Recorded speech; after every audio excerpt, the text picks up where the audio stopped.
আসসালামু আলাইকুম ফ্রেন্ডস। কাশ্মীর ভারতীয় ভূখণ্ডের এক টুকরো স্বর্গ, কিন্তু এখানে বারবার রচিত হয় ভয়াবহতার ইতিহাস। 22 এপ্রিল 2025 পেহেলগাম পর্যটক ভর্তি বাইসারান উপত্যকা, হঠাৎ গুলির শব্দ, আতঙ্ক আর মৃত্যুর হাহাকার।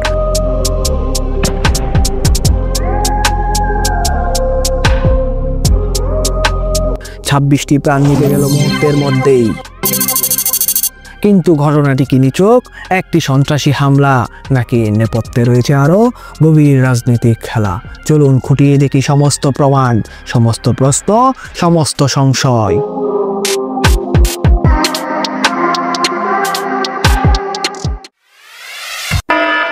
22 এপ্রিল দুপুর 2টা বাইসারান ভ্যালিতে প্রায় 1200 পর্যটক ও 300 স্থানীয় গাইড ও ব্যবসায়ী উপস্থিত। হঠাৎ বন্দুকধারীরা পর্যটকদের মাঝে মিশে গিয়ে ধর্মীয় পরিচয় জানতে চায়।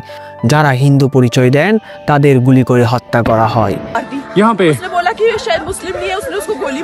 26 জন নিহত হয়, যার মধ্যে 25 জন ভারতীয় পর্যটক ও একজন নেপালি। আহত হন আরো 17 জন। आया है आपको किसी चीज का डरने का मेरे बेटे का बच्चा लो। हम बच्चा ठीक है हम बचा देंगे ना, आप टेंशन मत। क्या हुआ इसको, क्या हुआ? Don't worry you okay, you need a water sir. Okay you first you. নিহতদের মধ্যে একজন ছিল স্থানীয় মুসলিম সৈয়দ আদিল হোসেন শাহ। পর্যটকদের রক্ষা করতে গিয়ে নিহত হন। নিহতদের মধ্যে ছিলেন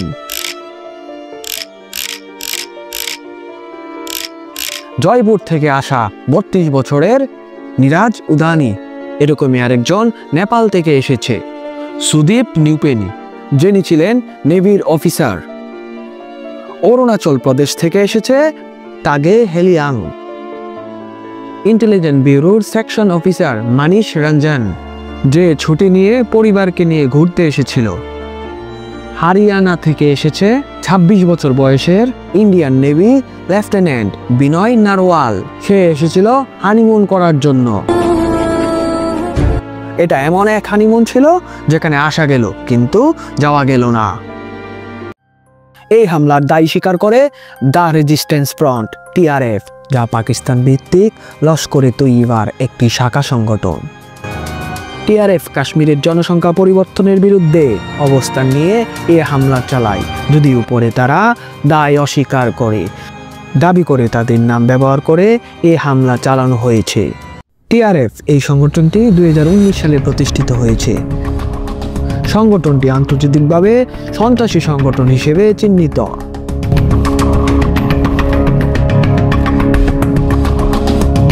ভারতের প্রধানমন্ত্রী নরেন্দ্র মোদী এই হামলার জন্য পাকিস্তানকে দায়ী করেন।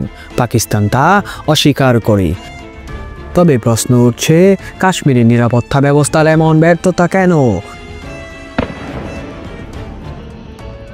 2019 সালে কাশ্মীরে স্বায়ত্তশাসন বাতিলের পর থেকে এই অঞ্চলে উত্তেজনা বাড়ছে।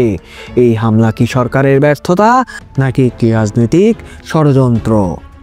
তবে এরপরও আরও কিছু কথা থেকেই যায়।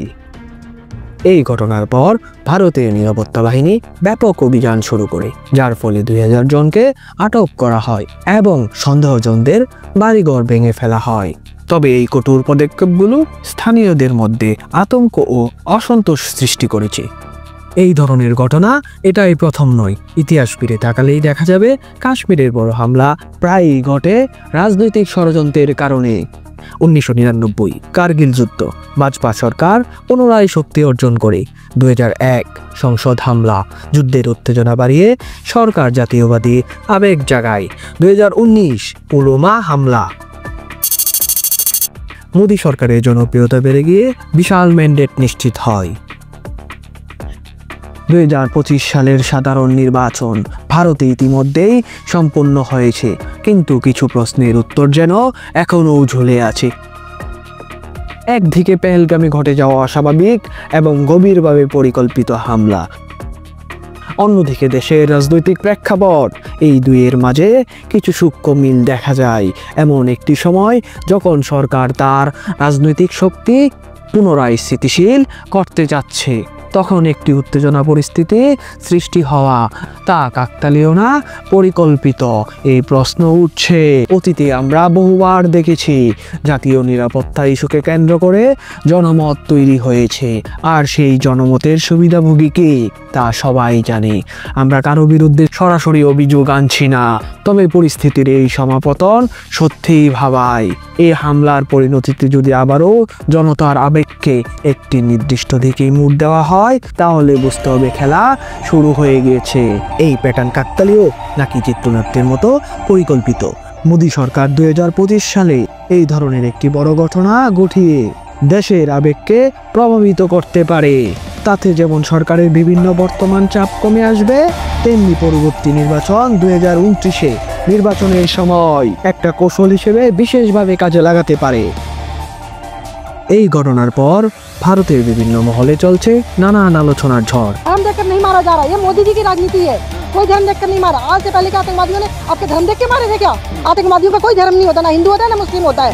ये सिर्फ बीजेपी के सेल जो है ना वो कर रही है। ये मैंने पहले ही बोला, ये गवर्नमेंट फेलियर है, इंटेलिजेंस फेलियर है, सिक्योरिटी फेलियर है। यहाँ 7 लाख फौजी हैं जमा कश्मीर में, एक छोटा सा इलाका है, 7 लाख फौजी हैं, वो कहाँ है?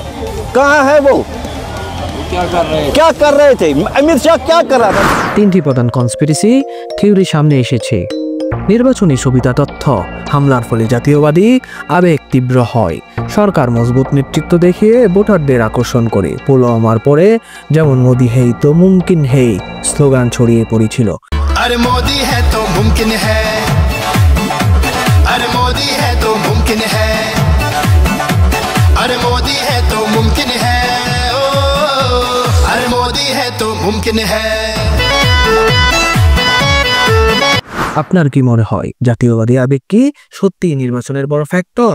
কমেন্টে জানান। নাম্বার 2, সেনা ও গোয়েন্দা ব্যর্থতা না ইচ্ছাকৃত গাফিলতি?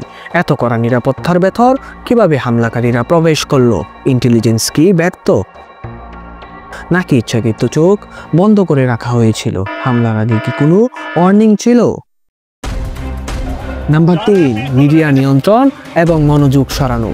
বর্তমানে ভারতে চলছে কৃষক আন্দোলন, রেকর্ড বেকারত্ব, মূল্যবৃদ্ধি, সামাজিক অশান্তি এবং ইস্যু ঢেকে দিতে কাশ্মীর ইস্যু সামনে আনা হলো। হামলার পর দেশ জুড়ে মিডিয়ার শুধু একটাই শিরোনাম, Kashmir. Pahalgam terror carnage of the আর অন্য গুরুত্বপূর্ণ সমস্যাগুলো হারিয়ে গেল। কাশ্মীর হামলার পরে ভারত পাকিস্তান উত্তেজনা ক্রমেই বাড়ছে। ভারত প্রতিরক্ষা মন্ত্রণালয় সরাসরি পাকিস্তানকে দোষারোপ করছে। পাকিস্তান উল্টা বলছে এটি ভিত্তিহীন অভিযোগ। বর্ডারে সেনা সংখ্যা বেড়েছে, LOC লাইন অফ কন্ট্রোল এলাকায় বারণ হয়েছে টহল। অলরেডি ভারত পাকিস্তান যুদ্ধের জন্য প্রস্তুতি নিয়ে ফেলেছে। যে কোনো সময় শুরু হয়ে যেতে পারে এক ভয়াবহ যুদ্ধ। ঠিক যেমনটা আমরা দেখেছিলাম 2019 বালাকোট স্ট্রাইকের পরে। তাহলে প্রশ্ন, এই উত্তেজনায় কি কারো পরিকল্পনার অংশ ছিল, নাকি সত্যি পরিস্থিতি হাতের বাইরে চলে যাচ্ছে? একটি প্রশ্ন বারবার উঠে আসছে, কিভাবে বারবার সাধারণ মানুষের প্রাণ রাজনৈতিক দাবার গুটি হয়ে ওঠে? যদি এটি পরিকল্পিত হয় তবে তা শুধু নৈতিক অপরাধ নয়, বরং জাতির সাথে বিশ্বাসঘাতকতা। আর যদি সত্যিকারের নিরাপত্তা ব্যর্থতা হয়, তবে প্রশ্ন থেকে যায়, কেন এত বড় গাফিলতি? শেষ প্রশ্ন, কাশ্মীর কি আর কখনো শুধু একটি শান্তির ভূমি হবে, নাকি এটি চিরকাল রাজনীতির লড়াইয়ের ক্ষেত্র হয়ে থাকবে? আপনার মূল্যবান মতামত আমাদের জানাতে ভুলবেন না, কমেন্ট করুন।